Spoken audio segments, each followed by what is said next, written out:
হযরত ওমর রাদিয়াল্লাহু আনহু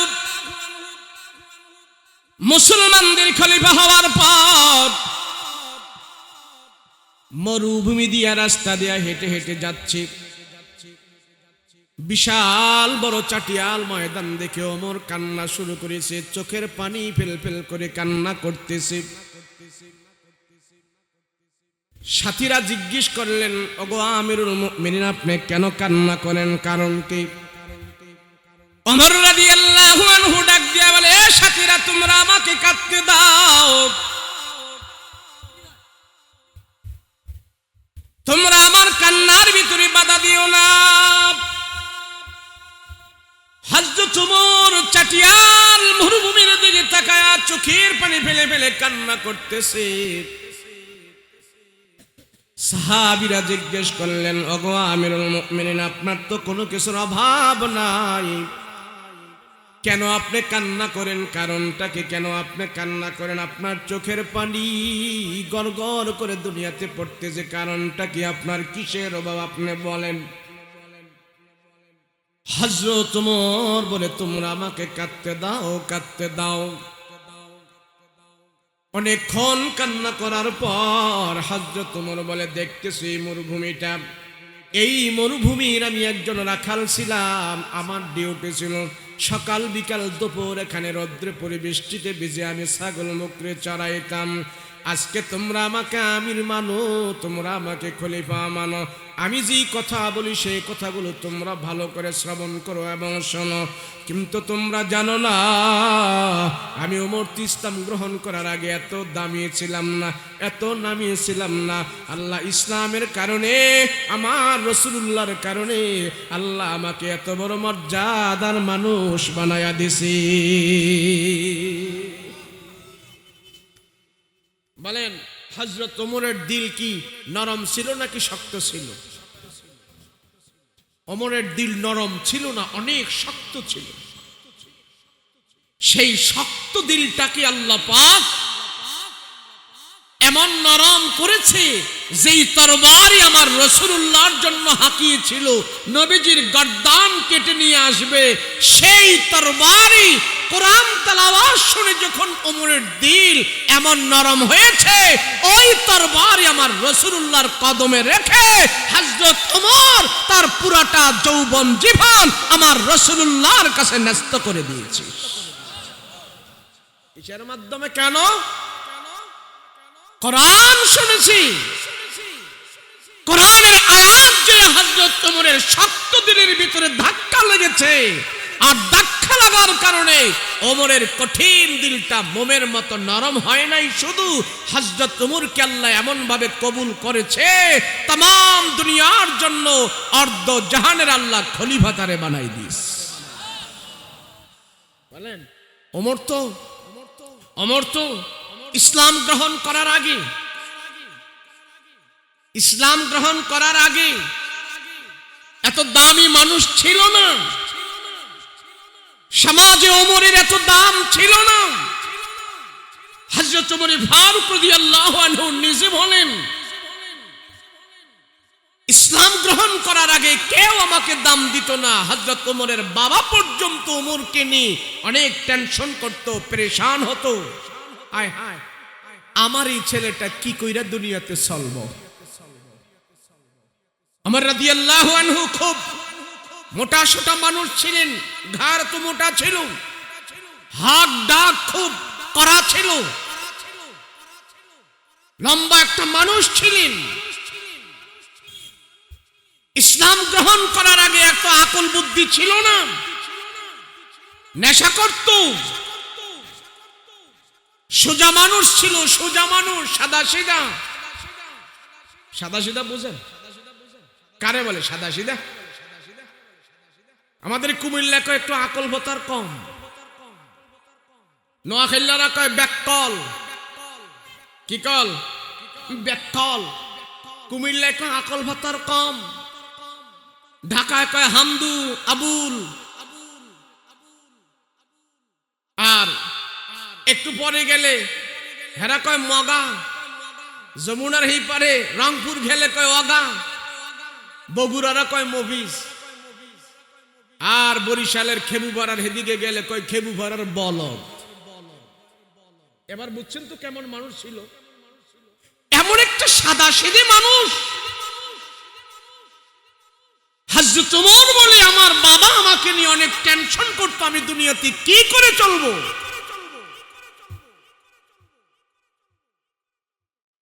রাখালগিরি করতেন। ওমর রাদিয়াল্লাহু আনহুর বাবা সকালবেলা উট বকরি দিয়ে তারে মরুভূমিতে মাঠে পাঠায় দিত, যাও এগুলা বিচরণ করে ঘাস পানি খাই, আমার বিকেল বেলা তুমি গনে গনে আমার কাছে জমা দিবা কতটা আনছো।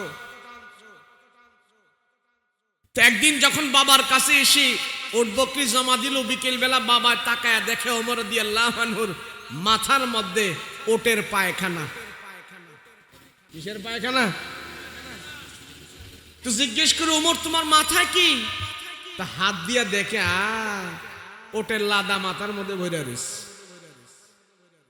বলে এটা ওট তোমার মাথায় কেমনে পায়খানা করলো? প্রচন্ড রৌদ্রের কারণে আমি একটু ছায়ার জন্য ওটের নিচে গিয়া বসছিলাম, ওট যে আমার মাথায় লাদায়া দিছে এটা সরাইতে আর মনে নাই। হযরত ওমর রাদিয়াল্লাহু আনহুর বাবা বলে হায় হায়, আমার এই সাদা সিধে ছেলেটা নিয়ে আমি কি করব, সে কেমনে দুনিয়াতে চলবে। হযরত ওমর বলে জানো আমি এমন একটা সাদা সিধে মানুষ ছিলাম, আল্লাহর কোরআন আমার দিলের ভিতরে যখন যে হেদায়েতের বাতি জ্বালিয়েছে, আল্লাহর রাসূলের বরকতের কারণে আল্লাহ আমাকে এত সম্মানী বানাই দিয়েছে। আজকে মুসলমান অসম্মান অধঃপতন কারণ কি? আমি যদি বলি মাদ্রাসায় পড়া ছাড়া যারা এখানে আছেন 100 থেকে 5 জন লোকেও আমার সূরা ফাতিহাটা শুদ্ধ করে শোনাইতে পারবেন না। কথা বলেন ঠিক কিনা? 5 জনও পারবেন না। কারণ কি? আমি তো মুসলমান। হযরত ওমর রাদিয়াল্লাহু আনহু মুসলমানদের খলিফা হওয়ার পর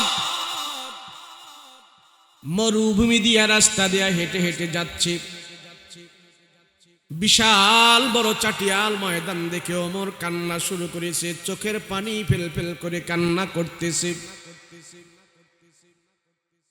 সাথীরা জিজ্ঞেস করলেন ওগো আমিরুল মুমিনিন আপনি কেন কান্না করেন, কারণ কি? ওমর রাদিয়াল্লাহু আনহু ডাক দিয়া বলে এ সাথীরা তোমরা আমাকে কাঁদতে দাও, তোমরা আমার কান্নার ভিতরে বাধা দিও না। হযরত ওমর চাটিয়াল মরুভূমির দিকে তাকায়া চোখের পানি ফেলে ফেলে কান্না করতেছে। সাহাবীরা জিজ্ঞেস করলেন ওগো আমিরুল মুমিনিন আপনার তো কোনো কিছুর অভাব নাই, কেন আপনি কান্না করেন, কারণটা কি? কেন আপনি কান্না করেন? আপনার চোখের পানি গড়গড় করে দুনিয়াতে পড়তেছে, কারণটা কি? আপনার কিসের অভাব আপনি বলেন। হযরত ওমর বলে তোমরা আমাকে কাঁদতে দাও, কাঁদতে দাও। অনেকক্ষণ কান্না করার পর হযরত ওমর বলে দেখতেছি মরুভূমিটা, এই মরুভূমির আমি একজন রাখাল ছিলাম, আমার ডিউটি ছিল সকাল বিকাল দুপুর এখানে রৌদ্রে পড়ে বৃষ্টিতে ভিজে আমি ছাগল মুকরে চড়াইতাম। আজকে তোমরা আমাকে আমির মানো, তোমরা আমাকে খলিফা মানো, আমি যেই কথা বলি সেই কথাগুলো তোমরা ভালো করে শ্রবণ করো এবং শোনো। কিন্তু তোমরা জানো না আমি ওমর ইসলাম গ্রহণ করার আগে এত দামি ছিলাম না, এত নামি ছিলাম না। আল্লাহ ইসলামের কারণে, আমার রাসূলুল্লাহর কারণে আল্লাহ আমাকে এত বড় মর্যাদার মানুষ বানায়া দিছি। হযরত ওমর বলে সাহাবীরা আমি ওমর নীরবে দাঁড়িয়ে দাঁড়িয়ে কান্না করি, বসে বসে কান্না করি। হযরত ওমরকে আল্লাহ এত সম্মান দিয়েছে, এত দাম দিয়েছে, এমন একটা হাবলা মানুষকে আল্লাহ কোরআনে কারীমের শ্রবণের মাধ্যমে আমার নবীজির দোয়ার কারণে আল্লাহ তো সম্মানী বানায় দিয়েছে। কেমন সম্মান! হযরত ওমরের কথায় কোরআনে কারিমের ভিতরে 12 জায়গায় আল্লাহ কোরআনের আয়াত নাজিল করে দিয়েছে। সুবহানাল্লাহ। होते ना मोहम्मद पे अगर खत्म रिसालत, होती न मोहम्मद पे अगर खत्म रिसालत, फारूक के इस अजमत कुबरा के सजावार, फारूक की इस अजमत कुबरा के सजावार। এমন একটা মানুষ ছিলেন ওমর, এমন একজন মানুষ ছিলেন হযরত ওমর। রাসূল বলেন আমার পরে যদি কেউ নবী হতো হতো সেই ওমর। রাহমাতুল লিল আলামিন ডাইনে বামে সামনে পিছনে থেকে হযরত ওমর ঈমান গ্রহণ করেছে, নবীজির মন মানসিকতা সব কিছু বুঝেছে। ওমর রাদিয়াল্লাহু আনহু কঠিন দিনটা পর্যন্ত মোমের মতন আরাম করে দিয়েছে কোরআনের কারণে। এই মানুষটা ইসলামের পথে আসার পর, কোরআন গ্রহণ করার পর, মুসলমান হওয়ার পর, খলিফা হওয়ার পর নিজে একদম ছোট মনে করে চলেছে। হযরত ওমর পাড়া মহল্লায় ঘোরাঘুরি করত। কার কি প্রয়োজন, কার খাদ্যের প্রয়োজন, কার বাসস্থানের প্রয়োজন। আরে আমার সমাজে কোন মানুষটা যেন না খেয়ে আছে, কোন মানুষটা যেন শীতে থরথর করে কাঁপতেছে। হযরত ওমর কারো কাছে জিজ্ঞেস করত না, নিজে যা খবর নিত। এমনকি দূর দূরান্ত পর্যন্ত রাতের বেলা চলে যেত খবর নেওয়ার জন্য। আমার সমাজের মানুষগুলো, আমার রাজ্যের মানুষগুলো কোন অবস্থায় আছে। আল্লাহ আমাকে রাখাল থেকে টান দিয়া মুসলমানদের এত বড় খলিফা নিযুক্ত করেছে। আমি ওমর যদি জনগণের মন মানসিকতা না বুঝি, জনগণের খবর যদি আমি না নিই, এটা নিমক হারাম হবে, এটা বেঈমানি হবে, এটা আমার আল্লাহর সাথে গাদ্দারি করা হবে। সেই জন্য ওমর রাদিয়াল্লাহু আনহু রাতের বেলা যায় খবর নিতেন, কার কি প্রয়োজন, কার কি প্রয়োজন। একদিন হযরত ওমর দূর চলে গেছে, মরুভূমি দিয়ে হাঁটতেছে, দেখতেছে মরুভূমির ভিতরে একটা তাবু গাড়া আছে। ওই তাবুর ভিতরে মিটি করে আলো জ্বলতেছে। ওমর রাদিয়াল্লাহু আনহু হাঁটে পা করে অনেকক্ষণ সময় লেগে সেই তাবুর কাছে যায়। আর তাবুর কাছে যাওয়ার আগেই হযরত ওমর শুনতেছে তাবুর ভিতর থেকে একজন মহিলা, সে বলতেছে, ও আল্লাহ, আমি যদি হাসরের ময়দানে ওমরের কাছাকাছি কোনোদিন যেতে পারি, ওমরের গলার মধ্যে গামছা লাগায়া আমি টাইনা ওমরকে জিজ্ঞাসা করব, তার রাষ্ট্রের নাগরিক হওয়ার পর কেন ওমর আমার খবর নেয় নাই। হযরত ওমর রাদিয়াল্লাহু আনহু তাবুর বাহিরে দাঁড়ায় চোখের পানি ফেলে কান্না করতেছে, ও মালিক, হায় আমি কি করব? এই এক মহিলার কারণেই তো আমি জাহান্নামে যেতে হবে, এক মহিলার কারণেই তো তোমার কাছে আমি অপরাধী হয়ে যাব। হযরত ওমর রাদিয়াল্লাহু আনহু দাঁড়ায় কান্না করতেছে। আর তাবুর ভিতর থেকে মহিলা বাচ্চাদেরকে ঘুম পাড়াইতেছে আর বলতেছে, বাচ্চারা ঘুমাও, তোমাদের জন্য খাবার পাক হচ্ছে। মহিলা আল্লাহর দরবারে হাত উঠায় কান্না করে আর বলেন, ও আল্লাহ, কিছুদিন আগে আমার স্বামী জিহাদের ময়দানে যে মারা গেছে, শহীদ হয়ে গেছে। আমার এখনো স্বামী নাই, টাকা নাই, পয়সা নাই, আমার ঘরে 3টা সন্তান আছে। আজকে 3-4 দিন ধরে আমার সন্তানগুলোকে আমি খাবার দিতে পারি নাই। হান্ডি পাতিল চুলার মধ্যে বসা শুধু গরম পানি আমি জাল দিতেছি। সকালবেলা আমার সন্তানগুলো উঠে যখন নাকি আমার কাছে খাবার চাইবে, আমার সন্তানের মুখে আমি কোন খাবার দিয়া তাদের মুখে হাসি ফোটাবো?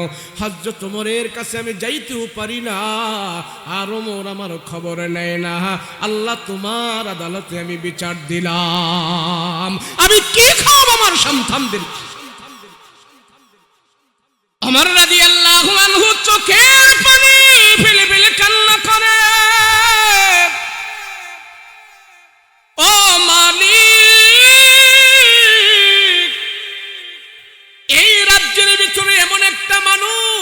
কোথায় আছে আমি জানি না, কেউ আমার কাছে খবর দেয় নাই। হযরত ওমর টাক টাক করে দরজার মধ্যে আওয়াজ করলেন, দরজা খোলো, দরজা খোলো। মহিলা ডাক দিয়া বলে, কে? আমি একজন মুসাফির, তোমার ঘরের দরজায় আসছে, একটু দরজা খোলো। মহিলা ডাক দিয়া বলে, রে মুসাফির, আর তুমি আমাকে যন্ত্রণা দিও না, আমার কাছেই তো কোনো খাবার নাই, তোমার আমি খাবার কোত্থেকে দেব? যাও যাও, আমি তোমার জন্য দরজা খুলবো না, তুমি লজ্জা পাবে, আমার কাছ থেকে তুমি কিছুই নিতে পারবে না। ওমর রাদিয়াল্লাহু আনহু নিজের পরিচয় দেয় না, বলে দরজা খোলো, দরজা খোলো। কয় না না। হযরত ওমর রাদিয়াল্লাহু আনহু চলে গেছে, চলে যায় খাদ্য গুদামের দায়িত্বে যে ছিল, বলে গুদামের দরজা খোলো, এ মুদির দরজা খোলো। খাদ্য গুদামের দরজা খুলিয়া মুদিরকে বলে, দাও আটার বস্তা কোথায় আছে, দাও আটার বস্তাটা দাও। বলে আটার বস্তা আনলো। আটার বস্তাটা আমার পিঠের উপরে উঠায়া দাও। ও মুদিরে ম্যানেজার, আমার মাথার মধ্যে আমার পিঠের মধ্যে উঠায়া দাও। বলে হুজুর আমরা তো আছি, আমরা বস্তাগুলা নিয়ে যাই। বলে না না, এই আটার বস্তা আমার ওমরের কাঁধের মধ্যে উঠায়া দাও, আমি আজকে নিয়ে যাব, জাহান্নামের আগুন থেকে আমাকে রক্ষা করতে হবে, আল্লাহকে আমি খুশি করতে হবে, আটার বস্তা তোমরা আমার কাঁধের উপরে উঠায়া দাও। বিশ্ব সম্রাট নবীজির প্রিয় সাহাবী, অর্ধ জাহানের খলিফা, রাহমাতুল লিল আলামিনের প্রিয় একজন সাহাবী, সে নিজে কাঁধে করে করে নিয়ে আটার বস্তা নিয়ে রাতের বেলা ওই মহিলার দরজার সামনে যায় দাঁড়াইল। কিছুক্ষণ পরে যখন নাকি আবার যায় দরজার মধ্যে যা টাক টাক করে আওয়াজ দিল, মাগো দরজা খোলেন, আপনি দরজা খোলেন। মহিলা ডাক দিয়া কয়, ব্যাপার কি? কিছুক্ষণ পর পর আমার কাছে আগের বার মুসাফির আসছে, এখনো মুসাফির আসছে। ভিতর থেকে মহিলা ডাক দিয়া বলে, মুসাফির খাবার দিতে পারবো না, খাবার নাই আমার পেটে, খাবার না আমার সন্তানের কাছে কোনো খাবার নাই, তুমি আমার কাছে মুসাফির, সে খাবার চেয়ে তুমি আমাকে লজ্জা দিও না, আমি দরজা খুলবো না, আমি দরজা খুলবো না। না না, আমার কাছে কোনো কিছু নাই, তোমাকে দেওয়ার মতো কোনো কিছু নাই। হযরত ওমর তারপর নিজের পরিচয় দেয় না। হযরত ওমর ডাক দিয়া বলে, ও মা, আমি এক মুসাফির, তোমার কাছে আসছি কোনো কিছু চাওয়ার জন্য না, তুমি দরজা খোলো, দরজা খোলো। এমন মুহূর্তে মদিনার মিনারায় আজান হয়ে গেল, ফজরের নামাজের আজান।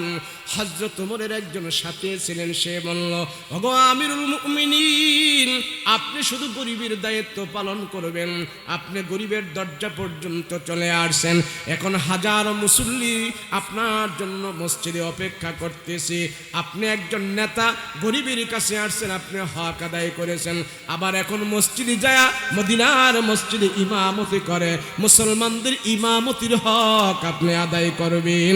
চলেন চলেন চলেন, ফজরের নামাজের ইমামতি আপনি করতে হবে।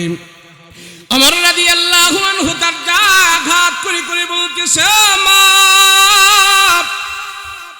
আমি দরজার সামনে তোমার জন্য আটার বস্তা রেখে গিয়েছি, নাও মা, এগুলি পাক করে তোমার সন্তানদেরকে তুমি খাওয়াও, আমি চলে গেলাম। হযরত ওমর আর সেখানে দেরি করে নাই, ও তার সঙ্গীকে নিয়ে দৌড়ায় চলে আসছে, যেন মহিলা টের না পায়। এসে যখন নাকি ইমামতি করা শুরু করলো, ফজরের নামাজ যখন হযরত ওমর আদায় করলেন, আসসালামু আলাইকুম ওয়া রাহমাতুল্লাহ, আসসালামু আলাইকুম ওয়া রাহমাতুল্লাহ, সালাম ফিরানোর পর সব সাহাবীদেরকে বসাইলেন, সাহাবীরা বসো, আজকে তোমাদের সামনে একটা বিচার হবে, সেই বিচার তোমরা সচক্ষে দেখতে পারবে।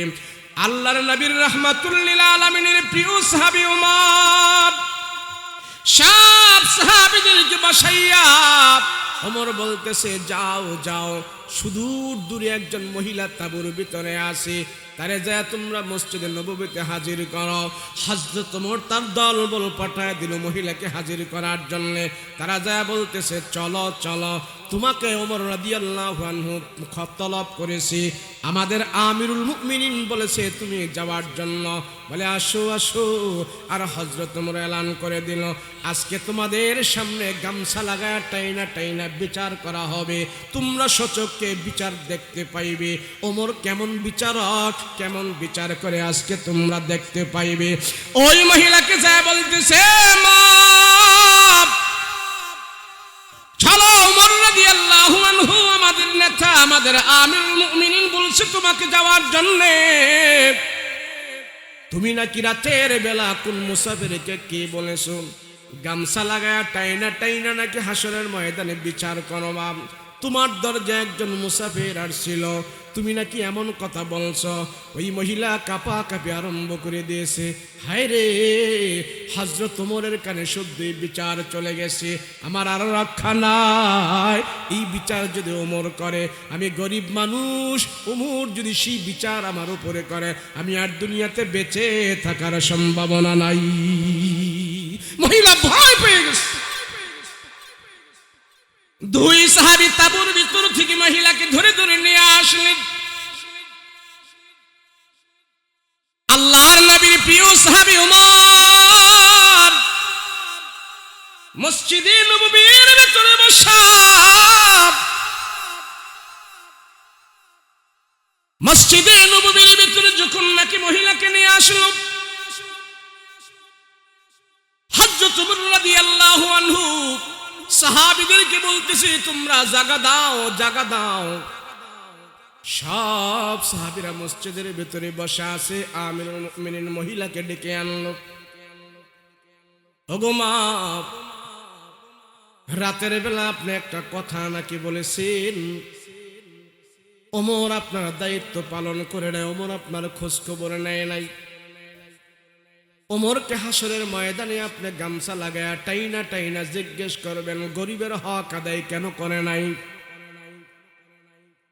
হযরত ওমর এই কথা বলার পর মহিলার চোখ থেকে পানি গড় গড় করে পড়া আরম্ভ করে দিয়েছে। মহিলা বুঝে ফেলছে, আরে এই কণ্ঠটাই তো রাতের বেলা আমার দরজার ভিতরে বাজছিল, এমন কণ্ঠই তো, এমন কণ্ঠই তো। মহিলা ডাক দেয়া কয়, গো আমিরুল মুমিনিন, জীবনে যদি কোনো অন্যায় করে থাকি, মনে হয় এটাই আমি করেছি, আপনি আমাকে মাফ করে দেন। ওমর রাদিয়াল্লাহু আনহু ডাক দেয়া বলে, মা, আপনি কোনো ভুল করেন নাই, আমি ভুল করেছি। নেন নেন, আপনার জন্য আমি গামছা রেডি রেখেছি। রাতের বেলায় কোন মুসাফির আপনার দরজায় যায় নাই, আমি ওমর আপনার দরজায় গিয়ে আমার নিজের কানে কানে এই কথাগুলো শুনেছি। মাগো, হাসরের ময়দানে আপনি আমার বিচার করবেন না, হাসরের ময়দানে আল্লাহর আদালতে এই কথা বলবেন না। এই গামছা দিলাম, নবীর সাহাবীরা এখানে বসা আছে, নবীর সাহাবীদের সামনে আপনার যত শক্তি আছে, আমার গলায় গামছা লাগায়া টাইনা টাইনা আপনি সবার সামনে আমাকে অপমান করেন, আমি মাথা পেতে মেনে নিতে রাজি আছি। আর সবাইকে আপনি বলে দেন, আমার মতো ওমরকে আপনি ক্ষমা করেছেন কিনা। আপনি যদি ক্ষমা না করেন, আল্লাহর আদালতে আমার কোনো রক্ষা নাই। আমি ওমর কি জবাব দিব, আমি ওমরকে জবাব দেব। আমি ইনসাফ আমার রাষ্ট্রে প্রতিষ্ঠা করতে পারি নাই, আমি বেইনসাফি হয়ে আল্লাহর দরবারে হাজির হতে চাই না। সবার সামনে আপনি বলে দেন, আপনি আমাকে ক্ষমা করেছেন কিনা। আল্লাহু আকবার। তারা হলো বিচারক,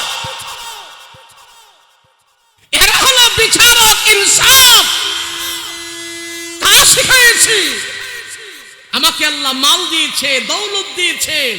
আমি আগে ছোট্ট একটা কুঠির ঘরে ছিলাম, এখন আমি ব্যবসা বাণিজ্য করে এমনি সেমনে আমার বিল্ডিং হয়েছে, অট্টালিকা হয়েছে, কিন্তু আমার বাহাদুরির তাবালিগও বাড়ছে। আল্লাহ কা নিমক হারাম, আগের কথা স্মরণ কর। ওমর মাঠের দিকে তাকায় তাকায়া চোখের পানি ফেলেছে, আগের কথা স্মরণ করে।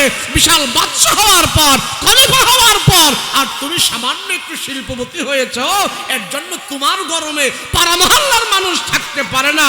তোর এই আশ্চর্য কারবার দেখে, তোর এই জালিমি কারবার দেখে আমি আল্লাহ আশ্চর্য হয়ে যাই। কাইফা তাকফুরুনা বিল্লাহ, বান্দা তুমি কেমনে এমন করো, আমি আল্লাহ সহ্য করতে পারি না। কথা বলেন ঠিক না? মানুষ, তার নাম মানুষ, তার কর্মের কারণে, তার আচার ব্যবহারের কারণে চার পাওয়ালা জানোয়ারকেও মানুষ আজকে হার মানায়া দুনিয়াতে চলতেছে। কথা বলেন ঠিক না?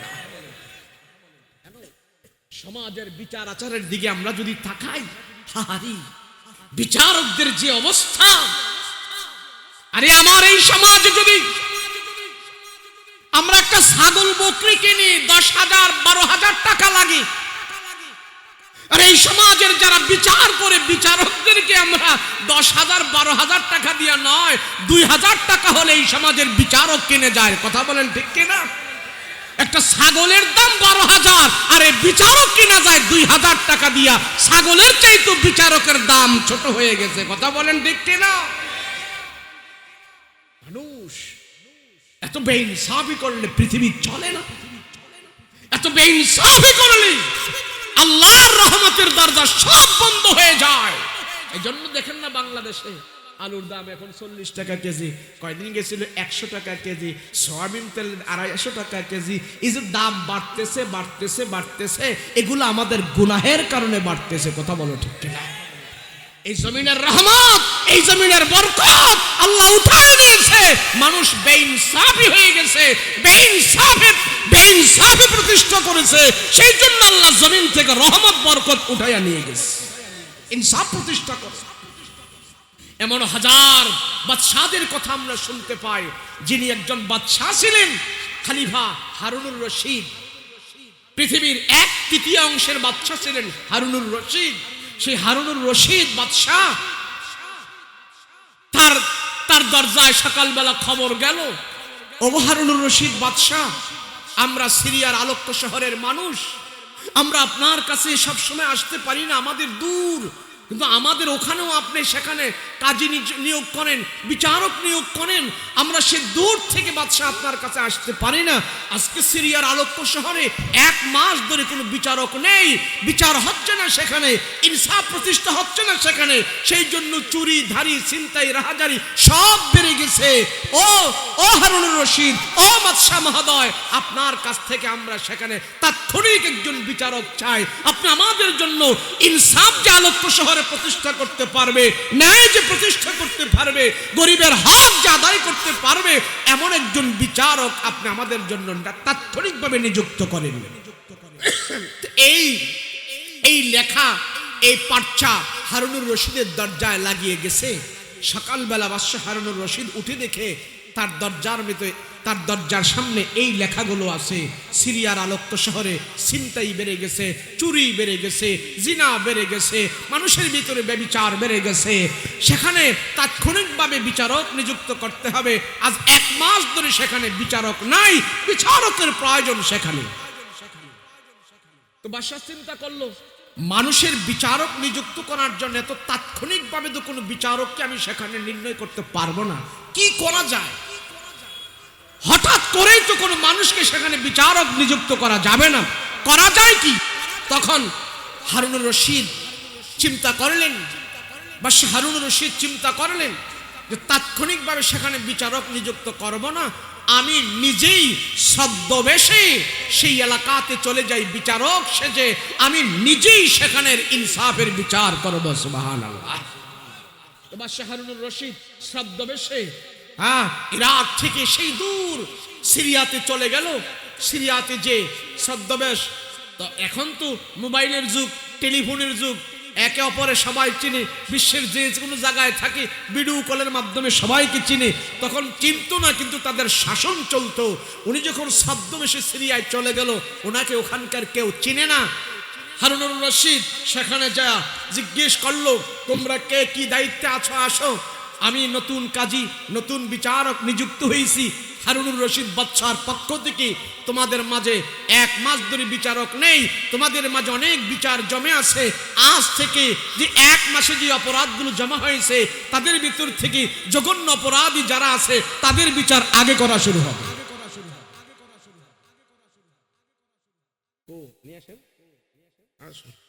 আমি নিযুক্ত করব হারুনুর রশিদ বাদশাহ মহোদয় ছদ্মবেশী বিচারক যখন সাজে বিচারকের আসনে আসছে, এবার বলে কোন বিচারটা আপনাদের সবার কাছে এখন করতেই হবে, না করলেই নয়। বলে আমাদের সমাজে একটা চুরির ঘটনা। কিসের ঘটনা? চুরির ঘটনা। কেন? চুরি তো বাইরে গেছে দেশ, কথা বলেন ঠিক না? চোরের বিচার যদি এই সমাজে ঠিক মতো হয়, অন্যান্য বিচার এত করা লাগবে না। আমি অনেক সময় বলি আমাদের আল্লাহর কোরআনে যা কিছু আইন আমাদের জন্য আছে, সেখান থেকে বাংলাদেশের ভিতরে শুধু একটা আইন যদি হয়, কয়টা আইন জোরে বলেন? একটা আইন। এই এক আইন যদি এই বাংলার জমিনে বাস্তবায়িত হয়, বাংলাদেশ 80% ভালো হয়ে যাবে। সেটা কি জানেন? সুর ধরা বলে সুরের হাত কেটে দাও। কোরআনের পরিষ্কার এই আইনটা যেই সমাজে বাস্তবায়ন হবে, এই সমাজে চুরি হবে না, চুরি হবে না। গুলিস্তান টাকার বস্তা ফেলে রাখলেও কেউ ধরবে না। হ্যাঁ, ধরলে হাত কাটা যাবে, কথা বলেন ঠিক কি না? খালি একটাই কোরআন থেকে বাস্তবায়ন করো, কিন্তু করবে না। করবে কে? যে করবে এই তো বড় চোর। যারা করবে তারাই তো দেশের টাকা বিদেশে পাচার করতেছে। করবেটা কি? সরকার হিমশিম খেয়ে গেছে, এত চোর বেড়ে গেছে। কোন দিক থেকে ব্যাংকের টাকা চুরি হয়, হ্যাঁ মানুষের টাকা চুরি হয়ে যাচ্ছে, সরকারও দিশেহারা হয়ে গেছে। আমার দেশে এত চোর কেমনে বাড়ছে? কথা বলেন ঠিক কিনা?